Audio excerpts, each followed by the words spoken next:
Terraria is a game where you explore a world filled with a multitude of biomes and structures. Collecting resources, looting chests, and pillaging dungeons are all essential parts of game progression. But what if all that was taken away, and instead the world began as a void? That's no blocks, no chests, no liquids, no altars, even no shimmer. A world containing absolutely nothing. Would it still be possible to beat the game? In this video, that's what I'm going to attempt. To beat Terraria from a completely empty world. So the current situation is we're stuck in a loop of endless spawning and death. We'll need to obtain some sort of blocks to prevent this. That's easier said than done. When I first had this idea, I theory crafted some ways to start out.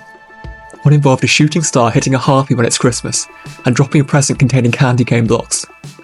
But even in this probably impossible scenario, the blocks will still be useless as they can't be placed in the void. To prevent our falling, we need an item like the ice rod, or a dirt bomb that can place blocks in thin air. Now surely just considering this means this run is dead on arrival, as there's no way of obtaining these items. And that's true, we can't. However, there is a theoretical way we can stop our falling. One that involves the NPC, or NPCs, we spawn with. The first step to this is to load up a world with a certain seed, Celebration Mark 10. This seed brings about some small alteration to the way the world is generated, but most importantly for us now are the starting NPCs.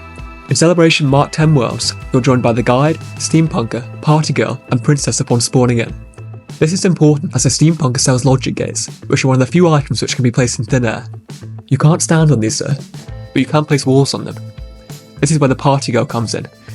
She sells balloons, which can be crafted into balloon walls, which can be placed on the logic gates, and then balloon blocks on top of this. So we just need to spawn in, buy these items, and then place them to get started. However, we're now met with another problem. Even with the best modifiers, selling our tools doesn't even get us enough money to buy a logic gate, let alone the balloons. And making walls requires a placed workbench, which we also don't have. This is where we'll introduce the achievement glitch. In the current version of Terraria, if you go into the Guide's crafting menu at the same time as getting an achievement, and then opening and closing the achievement pop-up, you're then free to take the item your item crafted into. So if you have a guide and at least one of the ingredients that crafts into the item you want, you can get the item. As we have the guide with us, and the copper short sword, which is an ingredient of the zenith, the plan is to get the zenith and then sell it to fund our further purchases. On Celebration Seeds, the first day is always a party, which gives us an achievement upon loading the world. This is the achievement we'll use. As we enter the underworld, we'll get a second achievement.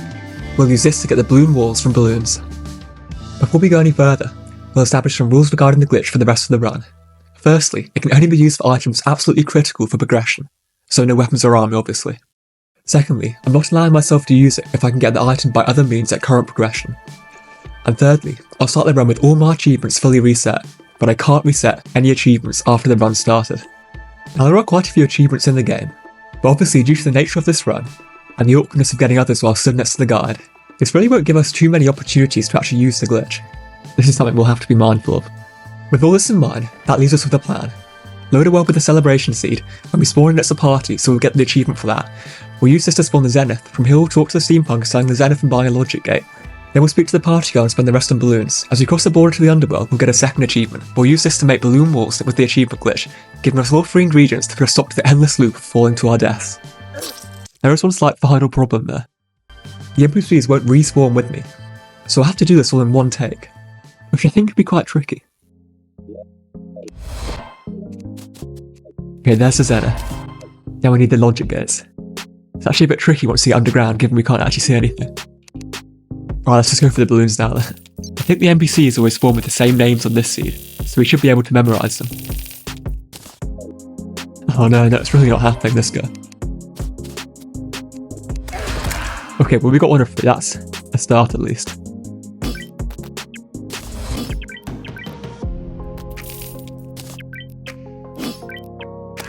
We got the order right, but not a huge improvement on last time. Zenith, there's logic gates, balloons, this could be it. I wasn't far off. I think that proves it's possible though. If I clean up buying the logic gates and balloons, I should be able to preload the guide's crafting menu in time for the underworld achievement. Hopefully, we'll get it on our next few attempts.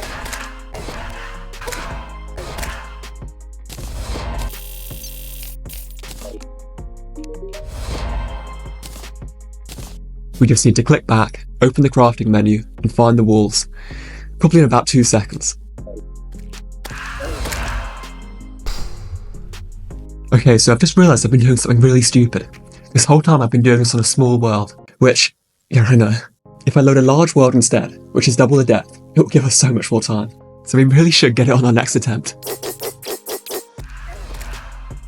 After a disappointing series of runs, on attempt 16, things are looking promising. Okay, so let's get this ready. Now this should, barring catastrophe, be the one. Nice, finally. Okay, let's get these blocks placed down. We want to start our base just above the surface. So if we place the logic gate around here... Nice, that should be good. Okay, so I think what's happening is the game is now spawning me where I place the logic gate. I guess it looks for a block when it's trying to spawn you. That does mean unfortunately I can't react fast enough to place the wall down. This was a bit cheesy, but I'm going to have to use auto pause, I think. Cool, okay, let's pre-select the walls. Nice, there we go. Another block. Nice. Oh, it feels good to be on solid ground. Okay, well, it's now time to start playing the game. The first thing I want to do is get the merchant. The item seed cells are going to be useful for us in the early game. To do this, we'll need 50 silver and a valid house. Luckily, as of 1.4.4, there's a balloon furniture set, which can be crafted at a workbench, which we can also make from balloons. So what we need for a house is a light source. The plan is to get this from killing slimes, which have a 6% chance of spawning with 5 to 10 torches.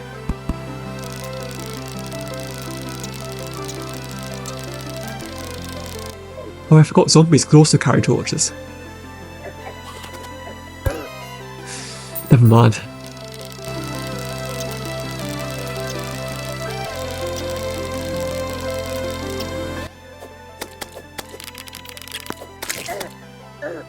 Nice, it's going to come in useful later actually. I think that slime's got a torch in it. Okay, cool, let's get some houses up and our NPCs back. It pains me slightly to make the workbench here and waste the achievement, but it has to be done as we need the furniture.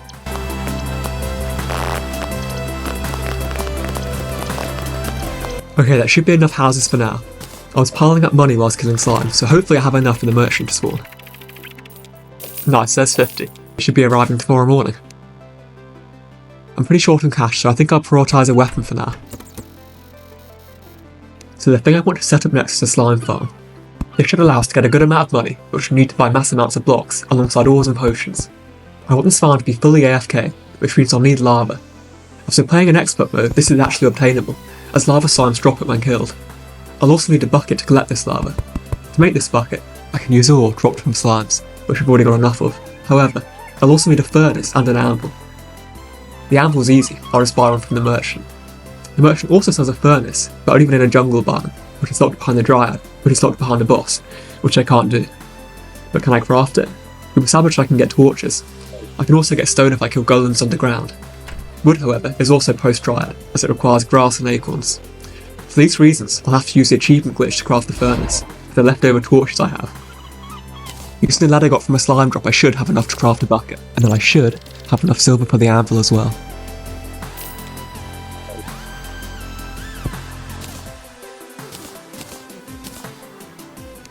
Nice, okay. So to get to the underworld, I'm going to bridge down with balloon platforms. An alternative would be to move the logic gate into the same setup with balloons as we did when we spawned in, as balloon blocks negate fall damage, so we could just jump down. However, I think having an elevator will come in useful later, so I think it's worth setting one up now. I don't think I quite have the gear yet to fight a lava slime in open combat, so the plan is to try and trap one.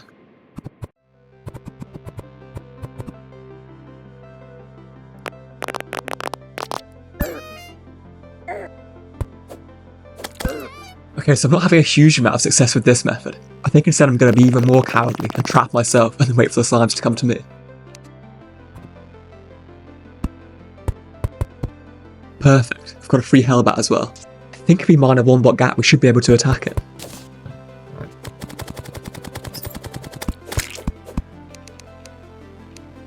Nice. Okay, let's head back to the surface and get the farm set up. I'm not going to do anything crazy, just something that lets me AFK and get drops.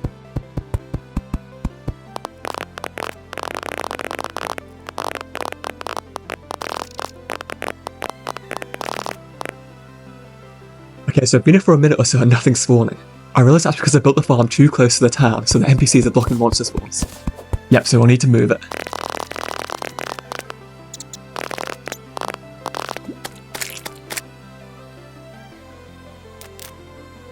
I've just spent an hour or so at the farm just to test it, and I feel I've got a good amount of stuff. I was getting a lot of gold from pinkies. I did wonder if this was a quirk of the celebration seed, but I didn't see anything on the wiki. Okay, let's buy a piggy bank and a sickle and head back to the farm. Okay, so I ran the farm overnight for about 10 hours. It looks like I've got a pretty decent amount of stuff, 5 platinum, that's very good. The bombs are also going to be very useful, but I'll get into that in a bit. Hopefully we've got enough ore to make what we want. Okay, so we need to think what to prioritise now. The obvious first choice I think is a reinforced fishing pole. Alongside the Dryad, fishing is probably the most important mechanic this playthrough, and it's going to be our next goal. Okay, I think I'll go for a bow as well, so we can get infinite arrows from the merchant. Long term I'll probably be playing as a melee class, definitely in hard mode at least, but mainly due to resource issues with mage and range. Okay, and also pick up a few armor pieces. Now for the money I got. A perk of the celebration seed is the princess sells some extra items, so we'll also buy slime staff. As mentioned, the next task is fishing, but before I get into it I'm going to do a quick side quest. I'll be using the vanity achievement to craft a dirt bomb, with the bombs I picked up from the slime farm. Dirt's going to be a crucial ingredient for artificial biomes later, and isn't currently obtainable. By equipping 3 items in the vanity slots, I'll get the vanity achievement, and from here I'll use the achievement glitch with the bomb to make the dirt bomb. Now the great thing about dirt bombs is, when they explode, they yield about 50 dirt, but it only costs 25 dirt to craft one. That means as long as we have a supply of bombs, we have an infinite supply of dirt. Perfect for selling blocks. Okay, anyway, back to fishing. So apart from maybe the Dryad, fishing is going to be the most important mechanic for us in this playthrough. Just in pre-hard mode, from wooden crates I can get boost and a jump boost, from sky fishing the Star Fury and the Lucky Horseshoe, and from the ocean the Reaver Shark. Even more importantly than this, there are life crystals. They're an 8% drop from a golden crate, and our only source of them. Without this rather niche feature, this run probably wouldn't be possible. Not only do they provide additional survivability, they also unlock crucial game progressions. That's a lot of talk, but how am I actually going to do it? To fish I'll need water, and lots of it. I can't collect it, craft it, and it's not dropped from enemies like the lava is from the lava slime. Now I thought for a while about how to solve this problem. In fact, at first I couldn't see a way, but I think I found one. And instantly it involves hell. Place the water can't exist. The plan is to buy the bug net from the merchant, and then use the achievement glitch to craft it into a lava bug net. I'll then head to the underworld and catch lava bait. I'll then create a lava lake, using this bug, feature, I'm not sure, from which I'll fish for obsidian crates, which have a 33% chance of containing a water bomb. From here I'll get a water bucket and use the same feature to spread it throughout the world. Lava fishing is a lot slower than normal fishing at lower fishing power, but the upside is crates are a lot more common. Another lockbox. Yeah, we can't open these as we can't get shadow keys. Oh nice. That's a good item to get ticked off actually. It'll come in handy at the very end of this run.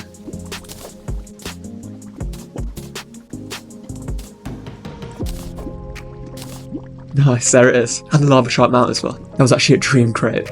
Okay, so I'm going to build our first fishing arena in the ocean biome. This is so we can also get the unique ocean fishes. It's worth mentioning that just making an artificial ocean isn't enough for the angler to spawn. We'll also need sand blocks, which are surprisingly hard to come by, and I think on a normal seed would be impossible. Luckily, another quirk of the celebration seed is jungle mimics spawn in hard mode, in the underground jungle. They have a unique attack where they spray random blocks at the player, one of which is sand. But anyway, we'll worry about getting the angle later. For now let's focus on fishing. Very nice, and the first crate as well. Ooh, that's something else we need. Funnily enough I'll need it to help spawn Golem, but I'll leave that as an exercise for the viewer. Yeah, this run gets a bit weird later.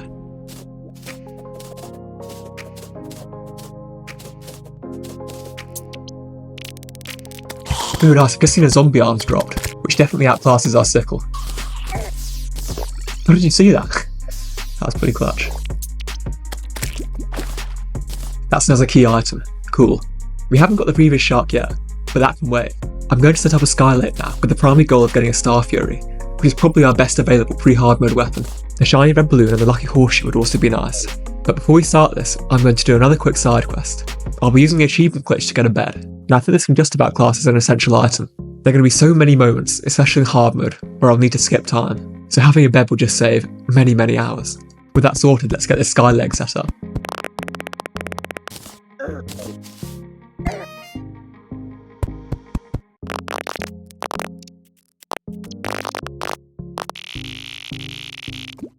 Yeah, it's not pretty, but it should do the job. Nice. I think that's quite rare actually. But anyway, that removes the grind for the red balloon. So it's really just a Star Fury we want now.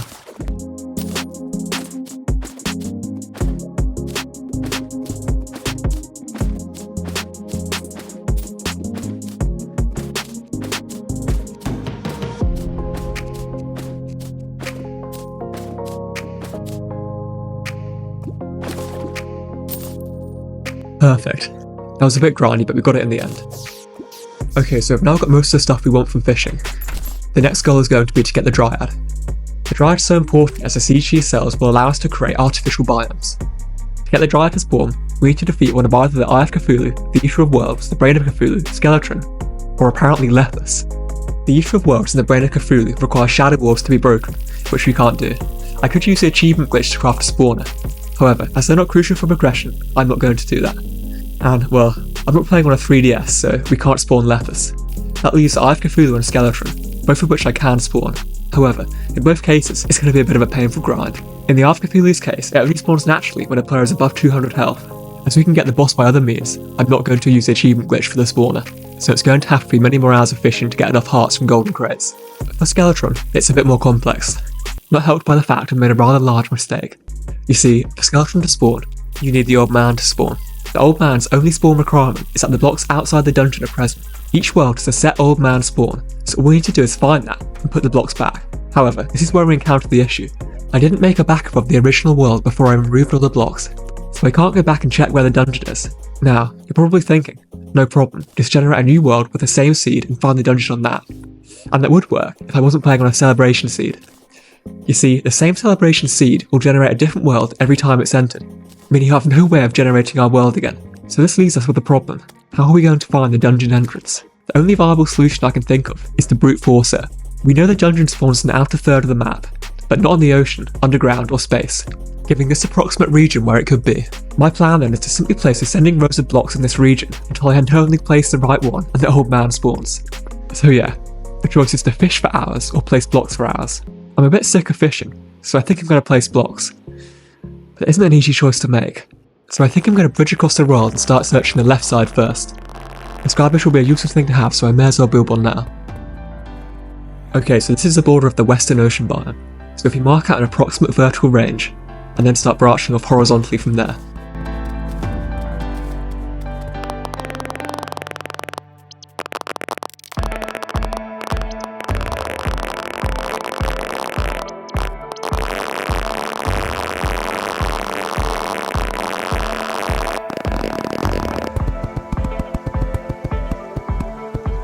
Oh, it's spawned! Nice. We've been pretty lucky here, to be fair. Correct side and also the first round of blocks. You know, I was probably like 80% sure we could actually do this, but I definitely had my doubts, so. While we're here, I'm going to make a house for the princess and get a pylon set up. I'm going to give Skeletron a few attempts. He's smaller on Celebration World, so I'm hoping that'll make the fight easier. But we'll see.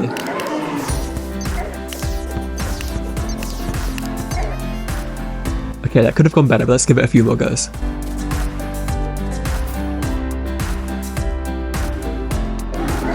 So my vague strategy is to make use of the empty world, plus my Sailfish Boots, Cape, and a Swiftness Potion to kind of outrun Skeletron. It's quite small, so I think it could work.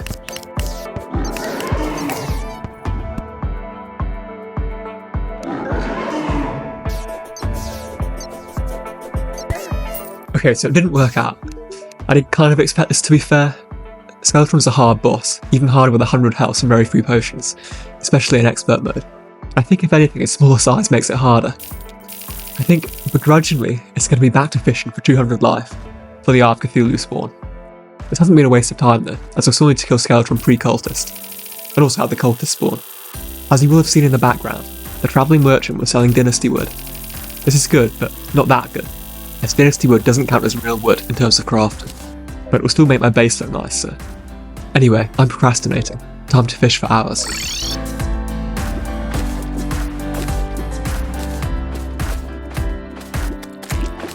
When I get trees, that'll come in useful. Nice. Well, that has some more immediate use.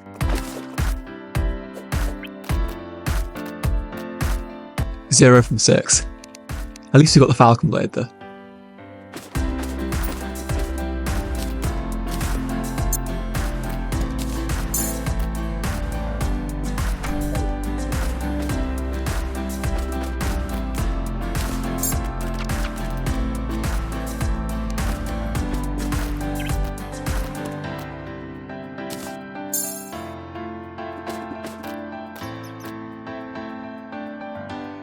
I don't think there's anything we want from the King Slime, but I'll do it anyway.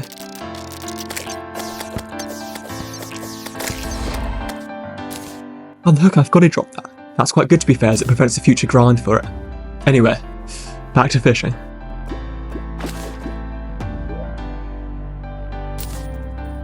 Nice. Okay, that took a long time. I'll need 400 health eventually for life fruit, but the plan is to get it in hard mode, where I should have the angler, so it should be a lot faster. But we should meet the requirements for the Eye of Cthulhu to spawn now.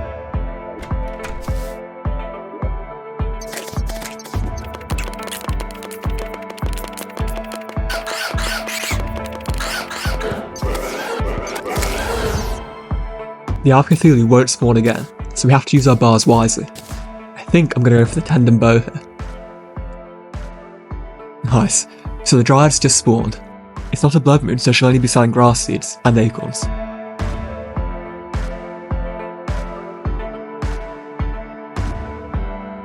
As mentioned, we'll use the dirt bombs for a renewable source of dirt.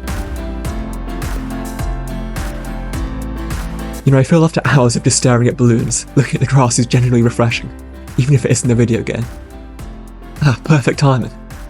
As mentioned, during a blood moon, the Dryad will also sell evil biome seeds, which in turn unlocks the jungle biome for us, as purified mud blocks turn to jungle grass blocks. Okay, nice. I think before we go any further and make the artificial biomes, our bases do a little makeover, as the balloons are a bit of an eyesore.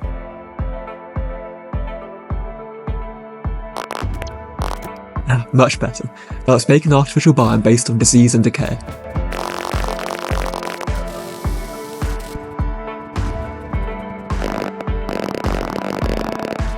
Nice, okay. Let's get the jungle set up now with the pylon.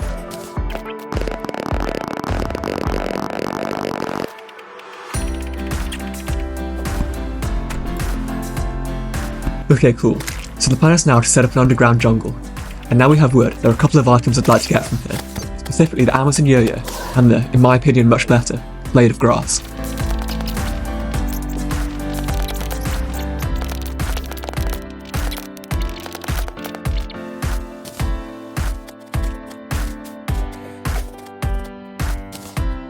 There are a few items I'd like from the Blood Moon drop table, mostly the Vampire Frog Staff and the Sharp-Tooth Necklace.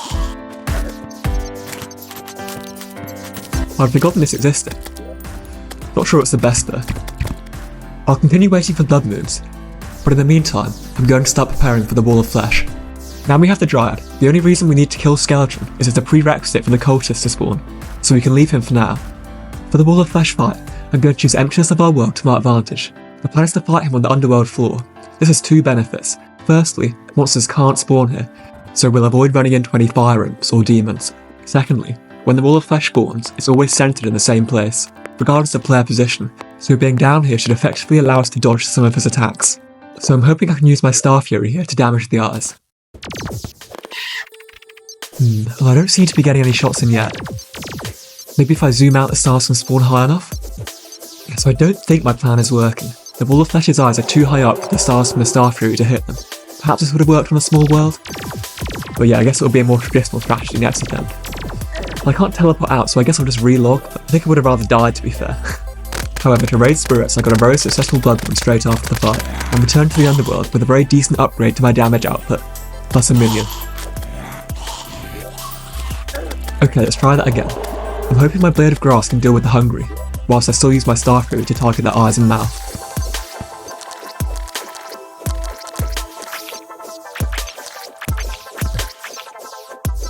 Okay, the bridge's length was definitely optimistic.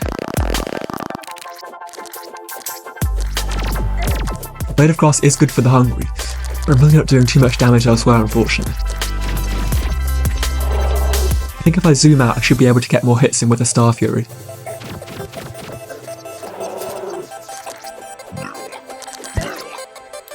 Okay, yeah, we really didn't do too much damage there.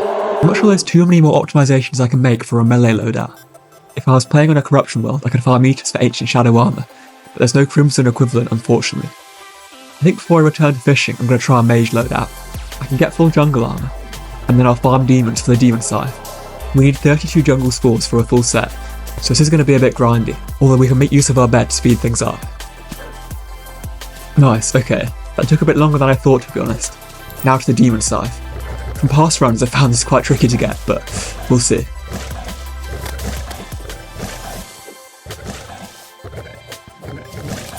Nice, there we go.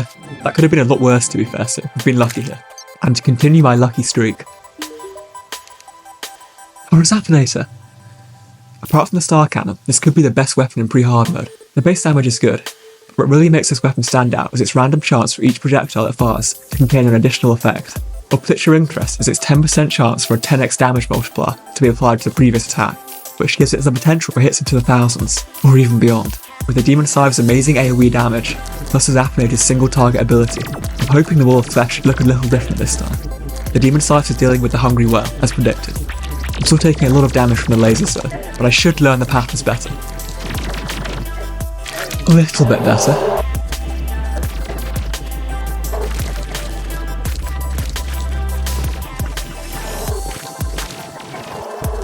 Okay, I think I'm getting the laser patterns down, although I feel the health bar gives a bit of false hope.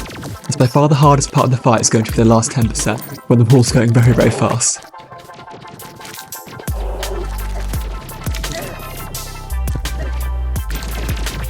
Okay, I'm trying a slightly new strategy this go. I'm just going to play fully zoomed out with the Zapinator. I'm not going to worry about the Hungry. It should hopefully mean we deal more damage, and there's always a chance we'll roll a lucky hit.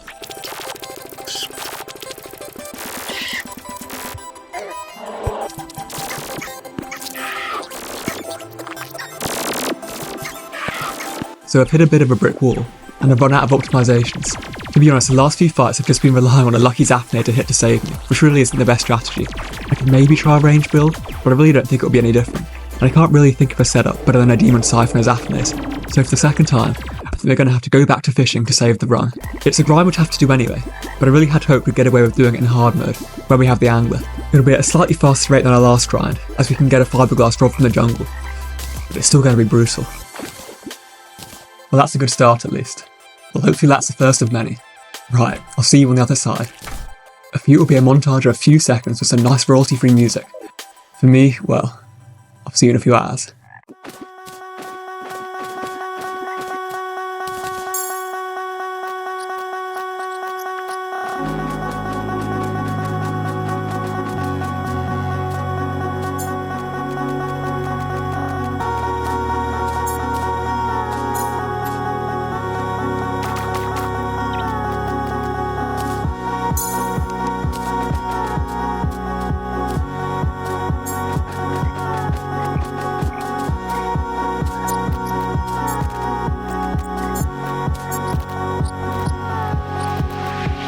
We got some dream luck on those last few crates, so it didn't take quite as long as I was thinking. Hopefully, this extra health makes the Wall of Flesh doable.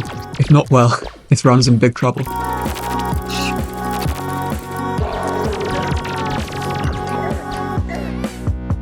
That was our best attempt so far, but it's not filling me with confidence. The lasers are still a big problem.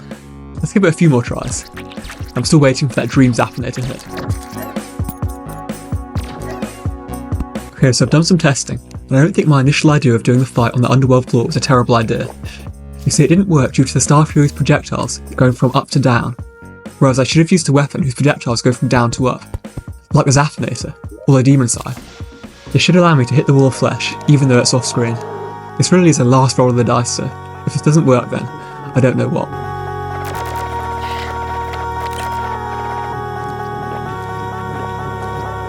Okay, this is looking quite promising. It looks like we just have to be in the right position, but it shouldn't be too tricky.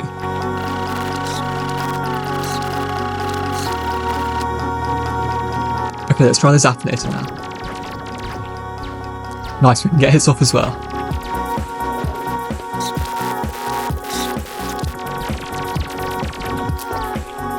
Oh, we got one. That must have been, what, 4,000 damage? Okay, this attempt has got to be the one.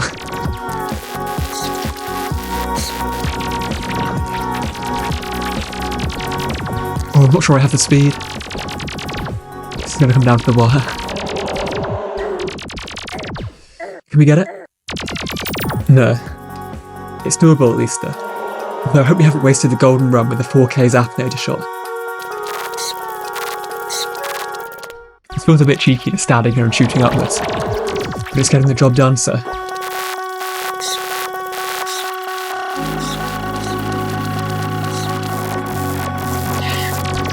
Can we get it on the way up? It's like 2 more hits. I think that was one shot away. It was close. And we didn't get a lucky Zapinator to shot that run, so it's super doable. Nice. I'll always take those.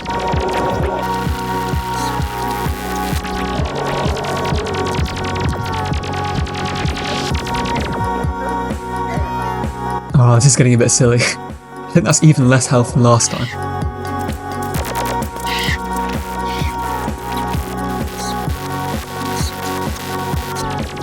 I think we're out of mana potions. Yeah, here we are.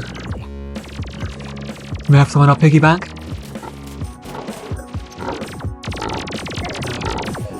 This is a bit of a problem there. I'm just having to run and let my mana regen. Oh, that's the end of the world.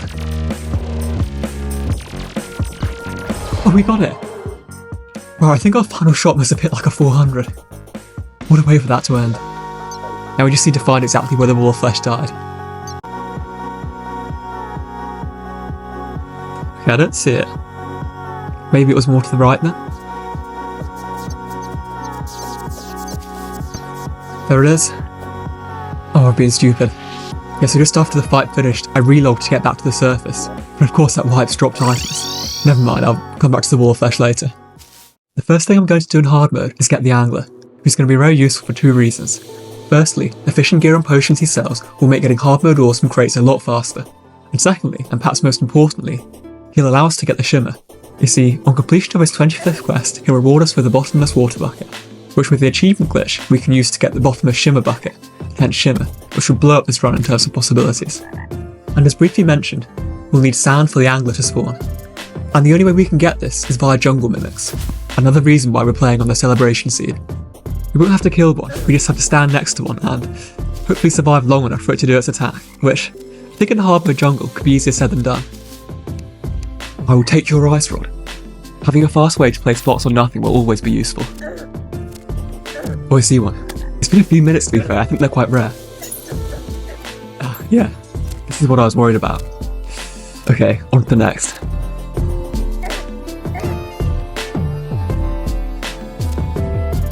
Okay, I just need to not die instantly.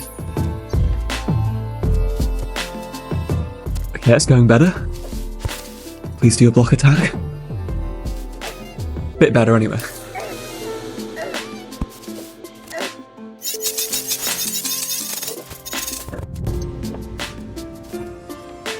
Come on.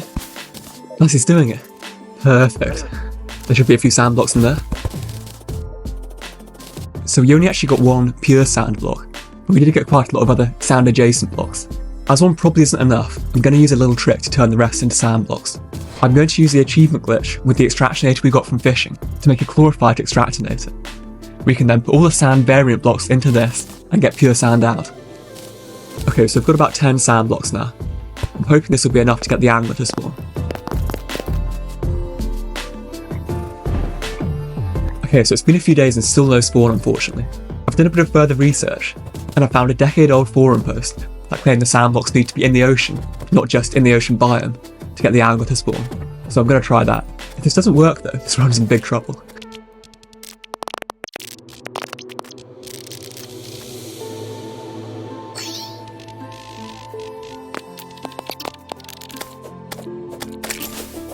Oh, we got him.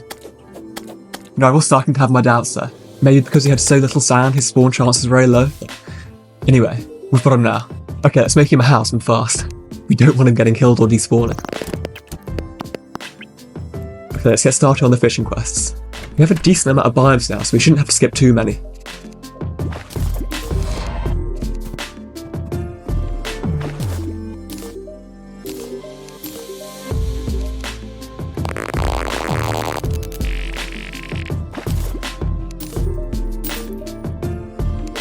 I think that's going to be a reroll. We could actually get the snow biome. We could spawn the frost legion from a present, and then get snow blocks from that. We will be making a desert this run, funnily enough for Golem, but we won't do that now. Nice, okay. Let's get this shimmer bucket. I've been a bit careless with saving achievements so far, but I'm going to have to start being a bit more careful, as there are not many easy ones left. What I haven't got yet was a frequent flyer, but it should be as easy as they come.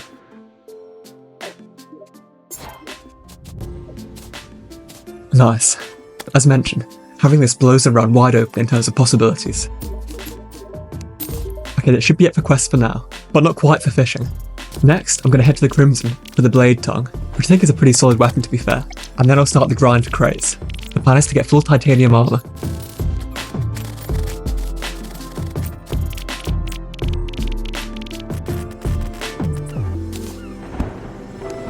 This was something I'd overlooked actually.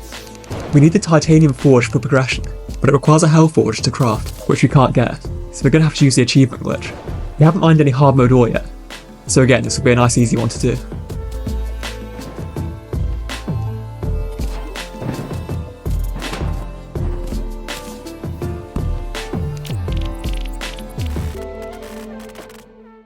The cool thing about the Chlorophyte Extractinator is, unlike the shimmer, it allows a conversion of adamantite ore to titanium. And for adamantite bars, we can shimmer these first, and then convert them with the Extractinator.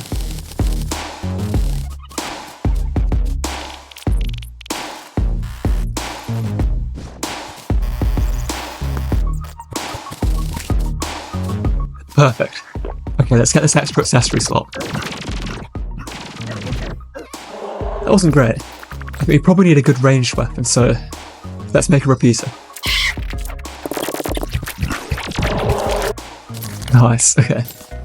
Before I fight a mech boss, I've got a few things I want to do first. First on the list is the Goblin Invasion. This won't spawn naturally, but I can kill Goblin Scouts for tattered cloth, and then craft a battle standard. Aside from the Goblin Tinkerer, I'm also doing this for the Shadow Flame Knife, which is a pretty good weapon. Perfect, there's the knife. Cool, and the Goblin Tinkerer as well. The next item on my list is wings. I think pixie wings are probably going to be the easiest.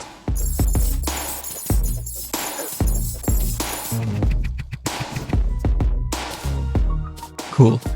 So we're pretty much ready to fight the mechs now. I can craft spawners for the Twins and Destroyer, after I make Underground Crimson and Hallowed biomes. Skeleton Prime's a bit trickier. We can't craft his spawner, as we can't get bones, and he won't spawn naturally, as we haven't broken any altars. So we'll have to farm for his spawner, which is a 1 in 2,500 drop. For this reason, we'll do Prime last, when we've got better gear. This should give us a honey bucket, which will help improve our regeneration. I'm going to give the Twins a go first.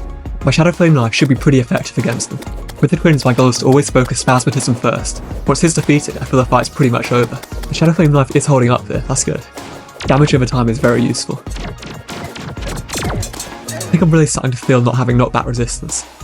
When you have it you don't really notice, but I've got to be so careful not to get sort of stuck on a boss.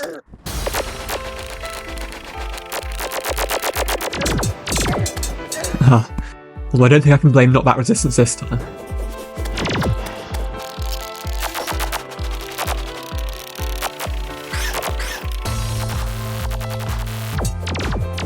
Nice. That was probably going to be the hardest of the mech fights. I'm hoping Mini Destroyer doesn't cause too many problems.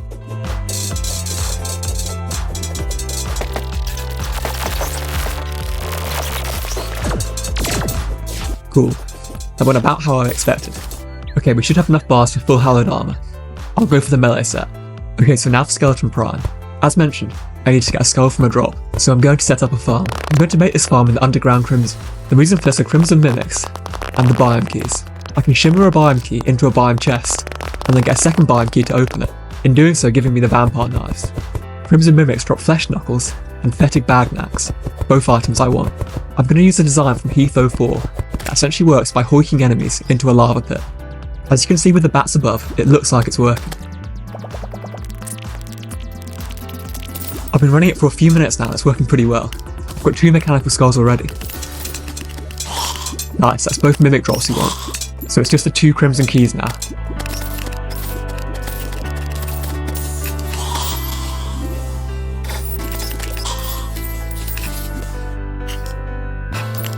Perfect. That's both keys, so we're done here. Let's get Skeleton Prime out of the way now.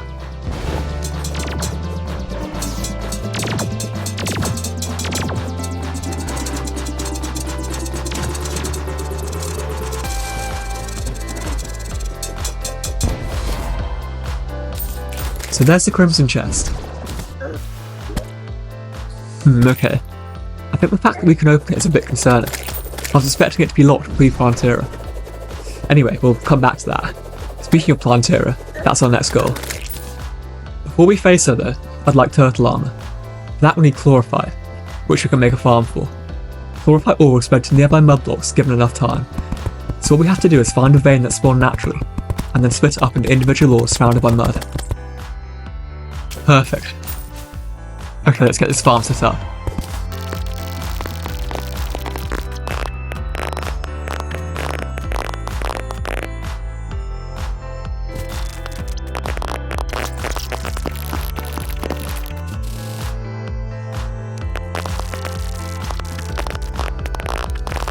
Cool, so we're probably about halfway to chlorophyte armour.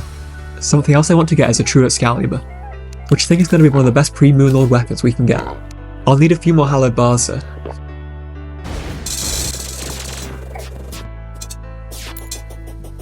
Where does his drop go?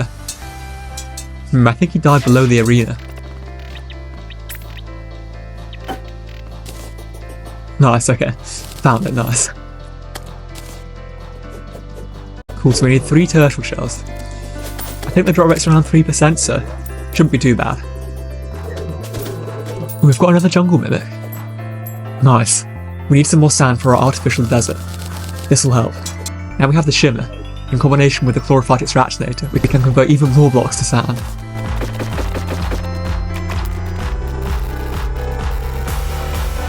Okay, 61. Not too shabby. Only another, what, 1,400 left until we can make an artificial desert? I do have an idea in mind of a quicker method, but we'll get into that later. For now, let's head back to the jungle and get our 3rd turtle shell. Nice. Let's get this armor and have a go at Plantera.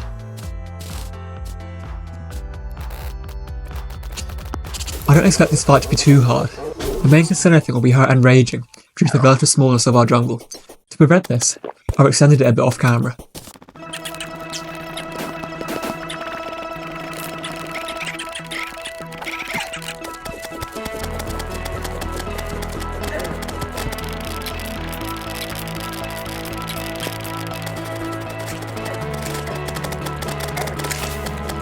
Oh no, I shouldn't have gone up there.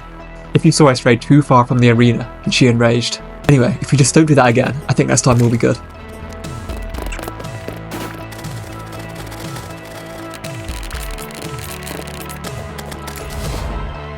Nice, okay. Before we get into the complexity of Golem, let's check our crimson chest. Actually, I'll quickly do Skeletron first, just in case that's a requirement. Okay, let's see. No, nothing. That was what I feared. I guess it's just for decoration then. I mean, I suppose I'd assumed having the key shimmer into the chest was providing a way to get the crimson item in a corruption world, and vice versa. But I guess not. Never mind. No vampire knives for me, I guess. Anyway, it's now time to address the elephant in the room. Golem. There's a reason even the most hardcore skyblock maps, starting with a lizard altar and a power cell, because there's not really any way to get them. They have no crafting recipe, and they can't be shimmered or fished. And in the altar's case, only one ever exists per world. So what's my plan then? Well, you see, I'm going to use magic, or something akin to it. Around 2 years ago, a player by the name of Ethereal was experimenting with the mechanics surrounding a Bast statue. It specifically was how its sprite is stored in the game files. When he found something unusual, he discovered that, with a very specific setup, a Bast statue, when deactivated, could be made not to turn into a deactivated Bast statue, as one would expect, but into any item in the game. He called this transmutation. Now, why does this happen? Well, put very simply, in Terraria, furniture items are stored in spreadsheets. When a Bast statue is deactivated, to represent this change, the game shifts the sprite of the Bast statue along 72 pixels to display the deactivated Bast statue sprite.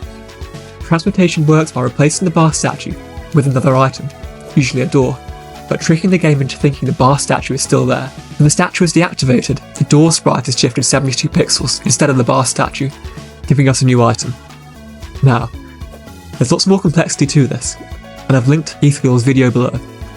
For now, all we need to know is, if we replace the Bast statue with the slime door and then deactivate it 17 times, the item we'll be left with is a lizard altar. And if we do the same with the Martian door, we'll get a lizard power cell. However, for us to pull this trick off, we're going to need quite a few items. Firstly, using the solidify we got from the king slime, we can make a slime door and a sandstone block. And the trapdoor can be crafted out of wood and an iron bar.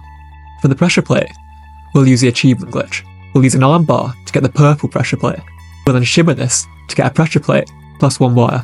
Next, using this wire and the achievement glitch again, we'll make the grand design. I'll then shimmer this to get 60 wires plus a wrench. For the Martian door, Martians are post-Golem, so won't spawn naturally. So for this, I'll buy a music box from the wizard, record a track in the forest biome, then use the achievement glitch with this to make the Otherworld remix music box, which I'll then decraft from the shimmer, giving me 25 Martian blocks, giving us enough to buy 4 doors. And finally, the Bast statue. The only way we can get this is from fishing in a desert biome. For an artificial desert, we'll need 1,500 sand. You could get this from jungle mimics, but that'll take ages. So my plan is to instead get a sand gun, and I'll do this using the achievement glitch with illegal gun parts.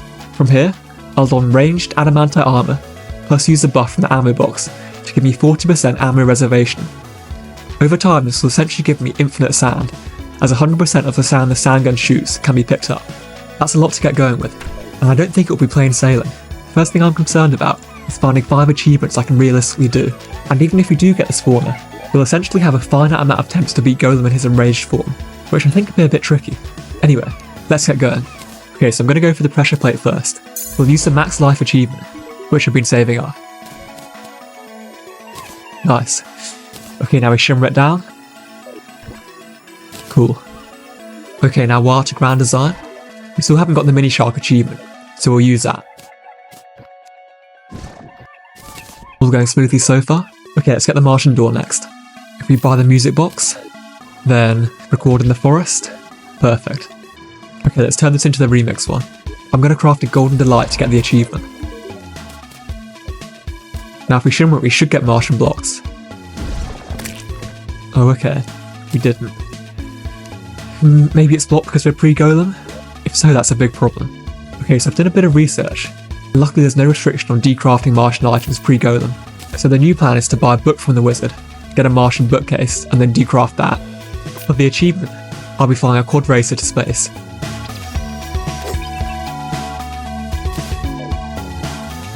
Cool. I'm glad that's worked at least, but it'll only get us 3 attempts. Okay, so we just need one last achievement for the sand gun. Looking at what we can do, I'm going to try smashing a heart crystal. We have one left over from fishing which we can craft into a repaired crystal in a graveyard biome. Okay, so let's see if this works. Nice. Okay, let's shimmer our titanium into a ranged adamantite set. And then let's get the ammo res buff. Nice. We should have 40% preservation now. Ah! I've just thought of a smarter way to do this.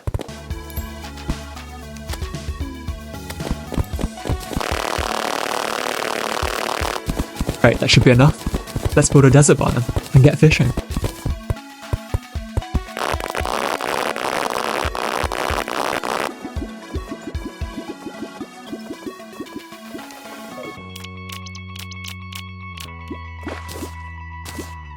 Nice. Then I believe that is every item we need. Time to attempt the glitch.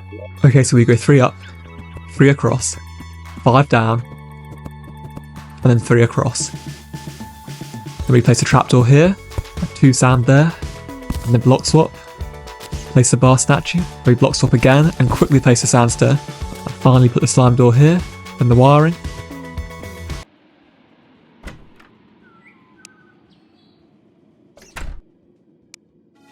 Doesn't seem to have worked. It has duped the bar statue though. Okay, so I think I placed the door in the wrong place. Let's try again.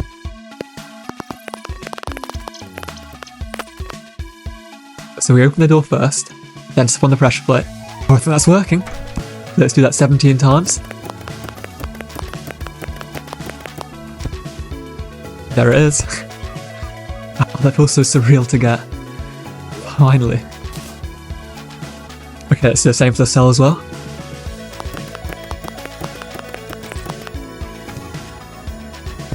Brilliant. Time for Golem then. As we're fighting Golem outside the jungle, he'll be permanently enraged, so his attacks will be stronger and faster, which will make things trickier. Our 3 Martian doors give us 3 attempts. After this we'll have to try and find another feasible achievement. If we can't, the run's over.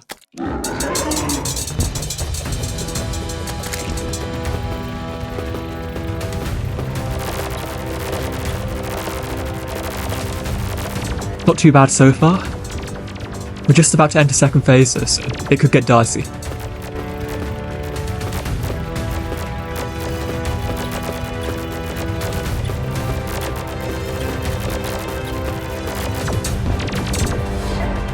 Nice. That was quite a bit easier than I thought it would be, to be fair. I hardly noticed him being enraged, to be honest. I guess fighting in the open nerfed him quite a lot. Shadow Flame Knife is an elite weapon though, especially given how early it can be obtained. Okay, onto the cultists now, who I'm hoping have spawned. They haven't spawned. Oh, I've got beetle armor by the way. Yeah, so I think they need a bit more space than the old man, so I'm going to clear this area out a bit. Okay, so I've cleared the area out a bit more. I've read various things online about their spawn conditions. I think we might also need a roof 10 to 13 blocks above the dungeon spawn point for them to spawn. I'm also a bit concerned I broke the original block the old man spawned on, and the block he was on was just the block he dropped down onto, not the true dungeon point. So I'm also going to build a few rows above and below the point where the old man was.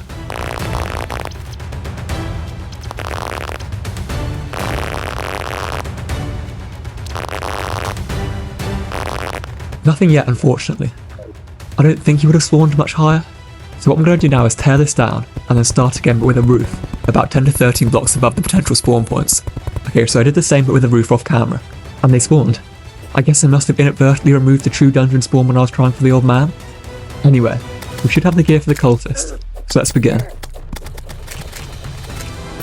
Whilst I was trying to get the cultist to spawn, solar eclipse happened, which gave me the Eye of Cthulhu, which will be useful for targeting the right cultist.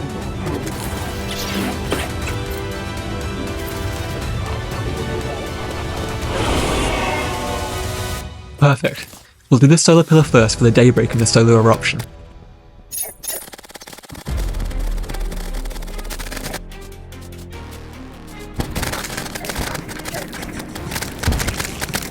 Okay, so before we do the final pillar, and hence the Moon Lord, I just need to do one more thing. Obtain a bunny, and specifically a diamond one, and specifically 3. You see, I can throw these in the shimmer to get 3 diamonds, which I'll need to craft a magic mirror. I need this because I'm going to employ an old strategy for the Moon Lord, one that involves teleportation to dodge the death ray attacks, and a lava shark mount for the horizontal speed to avoid the other attacks. I do have recall potions, but not very many, so a magic mirror will have to do. Nice, okay. So to allow fast travel on the lava shark mount, I'm going to make a long bridge, and then layer it with lava. Okay, that should be us all set up. Let's begin.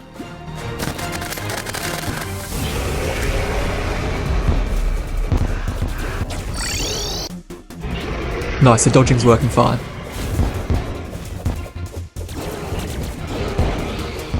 One hand down, the eye down.